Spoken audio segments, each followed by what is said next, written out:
হ্যাঁ, আমি তোমাদেরকেই বলছি, বুঝতে পারলে? এই যে আমি তোমাদেরকে সবসময় বলি হাতে সময় নিয়ে কেকের অর্ডার দেবে, কিন্তু না, তোমার কথা শুনবেই না।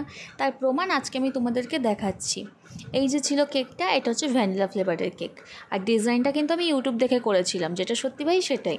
কিন্তু আমি কেন তোমাদেরকে বলি হাতে সময় নিয়ে, এই দেখো, এই যে ক্রিম যখন দিচ্ছিলাম, ক্রিম না লিটারেলি মানে মেল্ট হয়ে পড়ছিল, যার জন্য ওটাকে ঢেলে আবার ফ্রিজিং করে আমাকে আবার বিট করে নতুনভাবে ক্রিয়েট করতে হয়েছিল। তোমরা তো এটা বোঝো না, একেই হাতে সময় না দিয়ে একদম বলো আধ ঘন্টার মধ্যে করে দিতে, অথচ আমার কাছে বেস্ট রেডি থাকে না।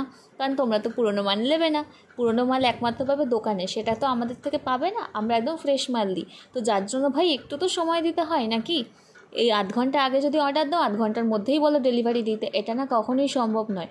যার জন্য বলি সবসময় যে আগে থাকতে হাতে সময় নিয়ে অর্ডার দেবে।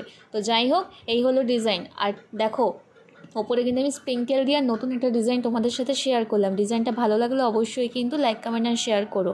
আর হ্যাঁ, আমার এই লোগোটা কেমন হয়েছে কমেন্ট করতে ভুলো না তো। এই লোগোটা কিন্তু আমার বর আমাকে বানিয়ে দিয়েছে একদম ফ্রি অফ কস্ট। যদিও টাকা চেয়েছিল, আমি বাপু টাকা দিইনি। বরকে আবার কে টাকা দেয়? বরঞ্চ বরের থেকে নিতে হয়, তাই তো। তো চলো, আজকের মতন টাটা।